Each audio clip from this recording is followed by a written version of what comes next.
Okay, here's the second application of Jacobians, right? So only velocity is not reasonable. Can we do more things out of it? Well, it turns out that you can do a lot more things with the Jacobian.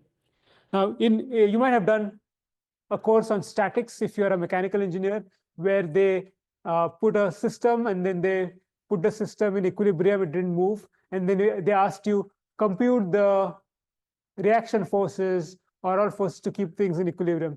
That calculation can actually be done with the Jacobian much easy without drawing free body diagrams. So here is just showing the derivation. It's just some random body with forces applied. And the question here is, what is the torque needed so that this can be in static equilibrium? Okay, so the theory is that there's something called principle of virtual work. This is not real work, it's virtual. You create it, it's work of imagination, because there's no virtual displacement. So if this is displaced by delta r, then the work done is F transpose dr. So this thing here is work done is basically a scalar. So I do F transpose dr, so it becomes a scalar. That's a dot product. And then the work done can also be achieved by putting an actuator at the joint and then seeing what work is done by virtual displacement, now in this case rotation. But these works are equal and opposite. There's no real work. So you can equate the two, which I did over here. And then I do some math, divide by delta Q and so on to get this expression. Now this expression, if you see, this thing here is nothing but JV. That's exactly the definition of the Jacobian. It's the Jacobian of the position with respect to the angles. Okay, and then if you take the transpose of both sides, you get this. So the torque, that is the torque needed to keep that in static equilibrium, is simply JV transpose F. You could do this for example, another example where this could be applied is shown here. If you had a pendulum and there was some force on the pendulum, or even for that matter, gravity, like there'll be mg, you can actually compute the torque needed to keep the pendulum equilibrium by using that. If there are two forces, you have to compute two Jacobians. One Jacobian will be of this point, one Jacobian will be of that point. Okay, so here's the next question based on that. Okay, so the same system, but a different problem on static equilibrium example. Okay, so we have the 3-link manipulator. I've shown the center of mass here. That's the new thing here. We need to compute the torques. Compute the torques needed at each joint to hold the manipulator in equilibrium. That is, there are these torques. Torque 1, torque 2, torque 3. Torque 1, torque 2, torque 3. To hold the manipulator in equilibrium under gravity. So there is gravity. Because of gravity, if you don't have those torques, this manipulator will fall down. We need to compute what those torques are. Okay, and then we're given the masses, and the center of mass is located midway, so which is shown here. See how much time we have, 10:26.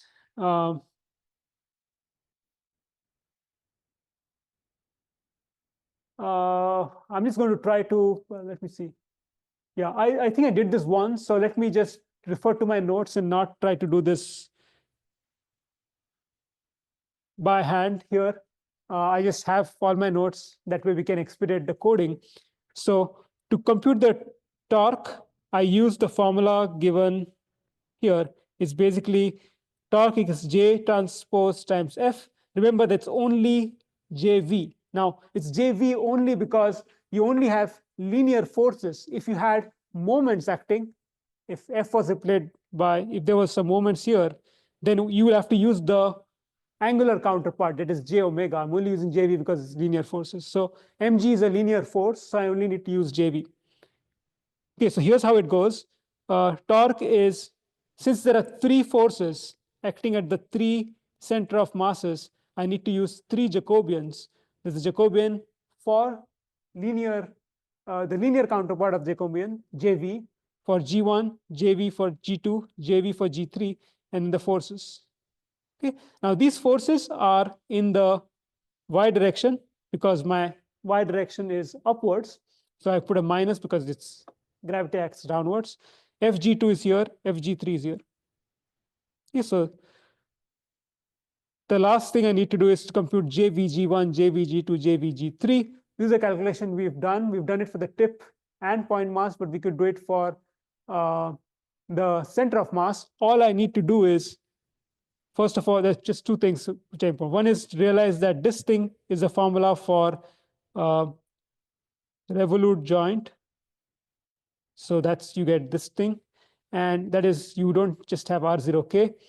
We need to put the position of the point of interest. So it's G1, because this is G1. Let me use in different colors, so it's emphasize. Then I have G2, so I put G2. And then G3, so I put G3. So that's one thing. The other thing is you need to be mindful about the zeros. Okay, so remember that for link 1, only θ1 will have an effect on JVG1. So that first term is non-zero. The second and third term is going to be 0 because it's further in the chain. Similarly, for G2, only θ1 dot, θ2 dot will affect, but the third, θ3 dot will not affect, so that's 0 there. And then for 3, all 3 have an effect. Okay, so the part which you need to sort of write down is just this.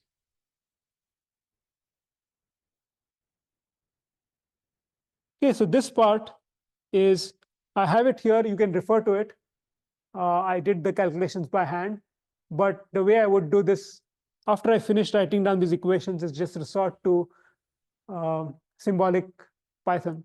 Okay, so the symbolic Python code is what I'll show you. Okay, so here we have a few more things, L1, L2, L3, θ1, θ2, θ3, but we also have M1, M2, M3, and G because those are needed. N is the same, R, everything here is the same. Copy paste it from the previous fly, except when it comes to this. This is a new thing, new information. G1, G2, G3 are the center of mass. I need them to be located midway so of the link. So L1 divided by 2, L2 divided by 2, L3 divided by 3. Then I get G1 in world frame. So only taking the first 3 elements, right? Because this will give me what? 4 plus 1 because it's a homogeneous matrix. Now here we have JVG1 copied from the notes, JVG2. So note that there are 2 rows of two columns of 0, 1 column of 0, and then none column of 0, and then the force of gravity, and then torque. And then it actually, you can actually print, here I've printed τ1, τ2, τ3, and the total torque. So run this, just ensure that it runs.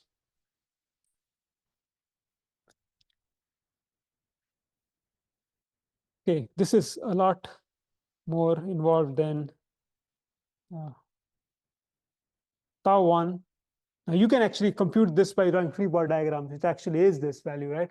MGL cosine theta, the half is because it's midway, and then τ2 and τ3. You can check this, as I said, with free body diagrams.